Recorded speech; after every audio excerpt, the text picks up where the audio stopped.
하나님께서 오늘 우리에게 주시는 말씀은 고린도전서 9장 25절 말씀입니다.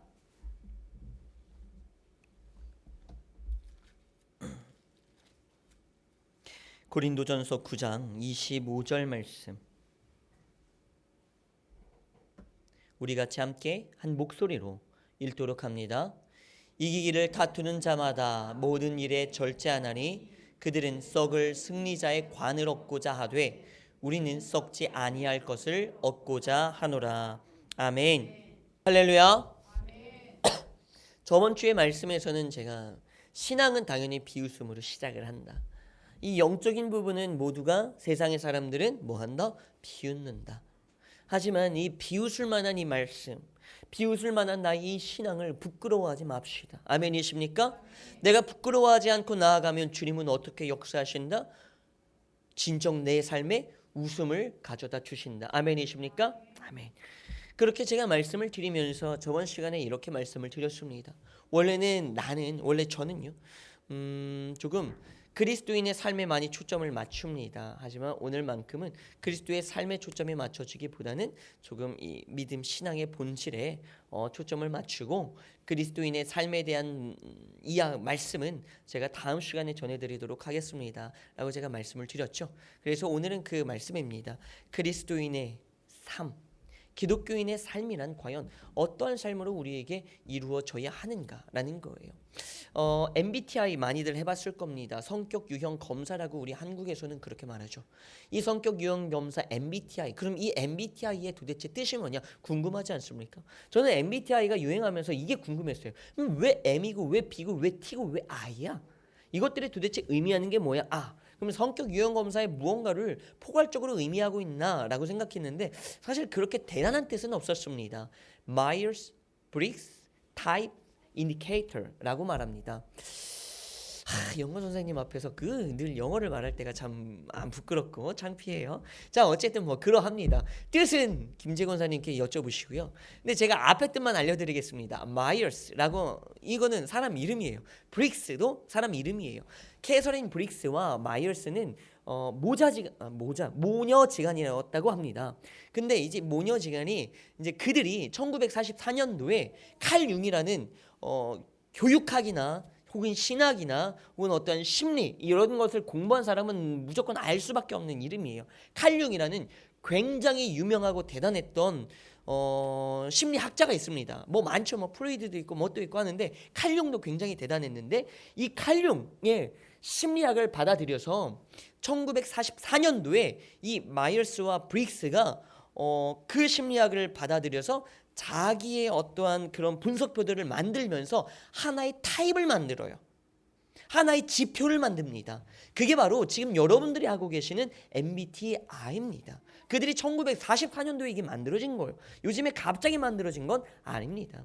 그래서 요즘 여러분들이 주로 하시는 거는 인터넷에서 배포되는 무료예요. 물론 그것도 어느 정도 효력은 있습니다만 그것을 하였을 때 여러분들이 실제 돈 내고 진짜 전문가를 만나서 심층적으로 더욱더 깊게 들어갔을 때는 여러분들의 성격 유형 검사가 지금 여러분들이 알고 있는 것과는 조금 다른 모습들이 나타날 수 있다.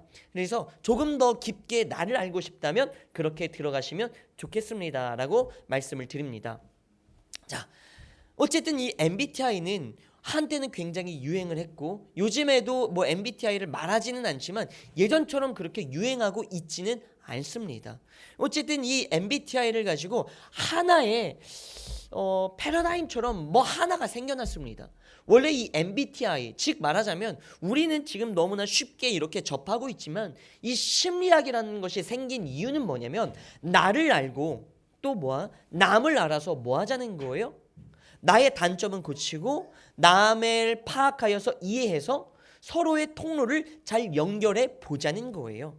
바로 그게 심리학의 기초고 MBTI의 기초입니다. 나를 알아서 하자? 나를 정확하게 파악하고 나를 이해해서 고칠 거 고치고 개선할 거 개선해서 사람들에게 다가갈 때는 어떻게 이렇게 하자는 거예요. 하지만 이러한 기본적인 베이스 없이 너무나 쉽게 풀려버린 이 MBTI에서 우리들은 어떠한 하나의 패러다임이 생겼냐면 나는 원래 이래. 너 MBTI 뭐야? 나 MBTI 이거야. 너는 이런 사람이구나. 나는 그런 사람이야. 나는 원래 이래.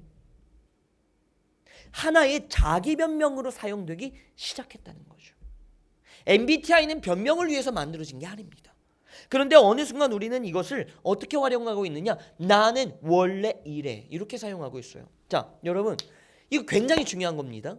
기독교 신학에서 가장 베이스, 가장 기본이 뭔 줄 아십니까? 바로 원죄예요, 원죄. 기독교 신학에서의 가장 베이스는 원죄로부터 시작됩니다. 이 원죄 사상이 사라지는 순간 기독교의 그 모든 것들은 사실 아닌 거예요. 이 원죄는 너무나 중요한 건데 이 원죄로부터 시작해 봅시다. 그럼 이 원죄라는 건 뭐냐? 신학적으로 말하자면 원죄는 이러한 거예요. 여러분들은, 나는, 우리 모두는 전적으로 무능하고 전적으로 타락했어요. 완벽하게 여러분들은 타락했고 그 타락에서 벗어날 힘이 하나도 없습니다. 이게 원죄예요. 그러면 기독교의 사상은 여기에서 어떻게 오느냐? 우리에게 그런 원죄가 있는데 하나님의 은혜로 나에게 원죄가 있다는 것을 깨닫고 내가 악한 것을 깨달아요. 하나님의 은혜로 이 악함에서 벗어납니다. 죄로부터 벗어나요. 그리고 하나님의 은혜로 이제는 나에게 다가오는 모든 죄들과 싸워서 이길 수 있게 되는 거예요.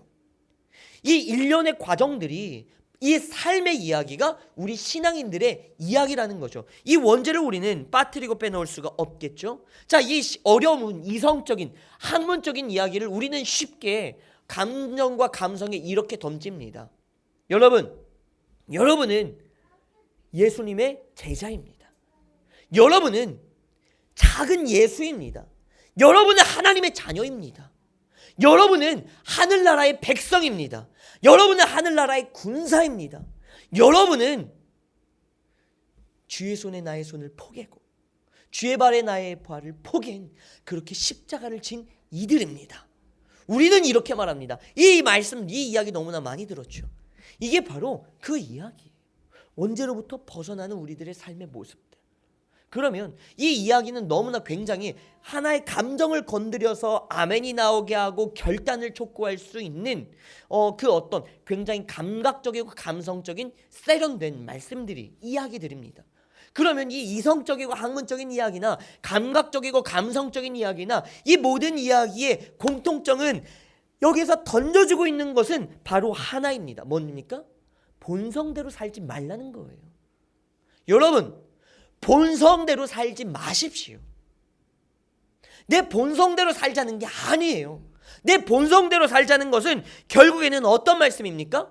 그냥 내 원죄대로 살자는 거잖아요. 본성대로 살 게 아니라, 내 원죄대로 살 게 아니라 뭘로 살자는 거예요? 예수님의 모습으로 살아가자는 것이 바로 우리들이 나아가고 있는 그 모습이라는 겁니다. 자, 요즘에 너무나 흔하게 일어나는 일들이 뭐예요? 남에게 상처를 줘요. 그리고 우리는 이렇게 말합니다. 나는 원래 이래. 나는 원래 이런 사람이야. 우리는 이걸 너무나 많이 해요. MBTI를 가지고 그거를 변명 삼고 핑계 삼고 있습니다. 과연 그게 우리들의 모습 속에 옳은 걸까요? 저도 그래요. 자, MBTI 저는 잘 모릅니다.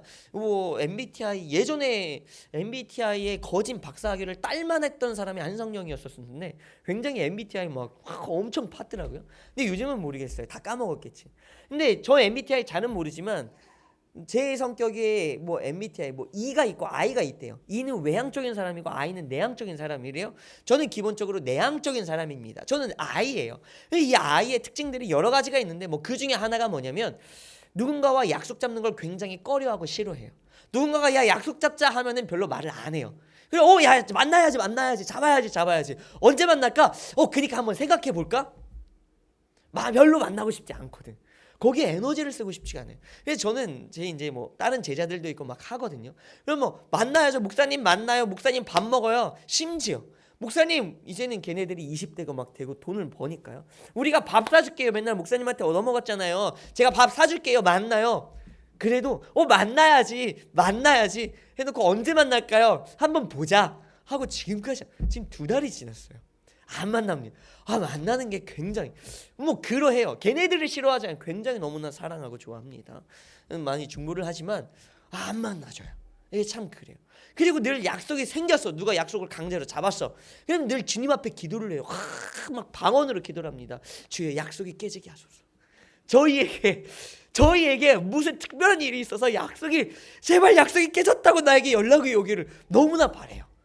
근데 저는 이런 내가 죄인인 줄 알았어. 근데 아이의 특징이래. 그래서 내가 죄인이 아니구나. 내가 죄책감을 가질 일이 없구나. 이게 아이의 사람들의 특징이구나 라고 생각을 했어요. 그렇게 특징을 갖는 게 몰라요? 아니죠. 나는 당연히 이래 라고 생각을 하셔도 되나요? 아니라는 거예요. 사실 저의 그런 모습을 통해서 저와 약속을 잡고 저를 만나고 싶지만 만나지 못하는 이들이 어떨까요? 상처를 입겠죠. 얼마 전에 제 친구가 전화 와서 그래요. 시완아, 난 너 오해했다? 뭐를? 난 네가 날 싫어하는 줄 알았어. 내가? 나 너 되게 좋아하는데? 나 너 존경해. 나 다른 사람들한테 네 자랑 엄청 하고 다녀. 들었어. 근데 난 네가 나 싫어하는 줄 알았어. 왜? 맨날 만나자고 하고 안 만나잖아. 너 약속 깨잖아. 그래서 내 아내가, 자기 아내가 그랬대요. 당신 이용당하는 것 같다고. 문시환 목사님은 당신 안 좋아하는데 왜 당신만 문시환 목사님 좋아해서 막 쫓아다니고 짝사랑하냐고 그랬대요. 아니라고, 진짜 아니라고, 오해라고. 그러면서 내 성격이, 이게 중요한 거예요. 상처를 받았죠. 그러면 나는 그래. 야, 내가 원래 성격이 그래. 내가 원래 그래. 네가 이해해. 이게 오라요?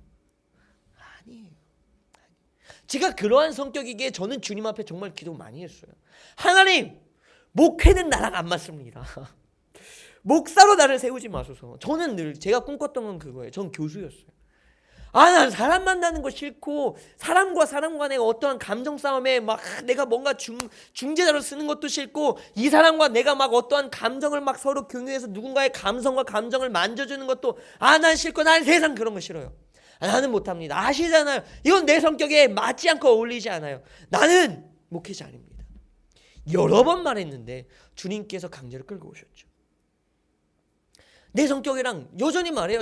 저는 지금도 MBTI 검사를 하면 제 성격은 바뀌지 않았어요. 여전히 I입니다. I. 이게 안 맞아요, 여러분. 안 맞아요. 혼자 조용히 기도하고 혼자 조용히 말씀 전하는, 말씀 묵상해서 막 혼자 조용히 깨닫고 키득키득거리고 하는 게 좋지, 이 깨달은 말씀을 가지고 여러분들 앞에 서서 이 말씀이 진리예요 하면서 전하는 건 저랑 성격이 안 맞아요. 저는 절대. 그냥 혼자 책 쓰는 건 좋아. 근데 누군가에게 말하는 건 세상 싫어요. 아주 너무 싫어요. 근데 이 자리에 나왔잖아요. 참 웃기죠. 제 성격이랑 반대로 주님이 쓰신다는 거. 자, 그러면 내 성격대로 살아가는 게 옳으냐? 아니라는 거예요. 나는 원래 성격이 이래. 네가 이해해. 아니라는 거예요. 자, 그러면 이렇게 말해볼까요? 시완아, 세상이 너에게 바라는 게 네 성격일까? 시완아, 이 세상이 너에게 필요로 하는 게 네 성질일까?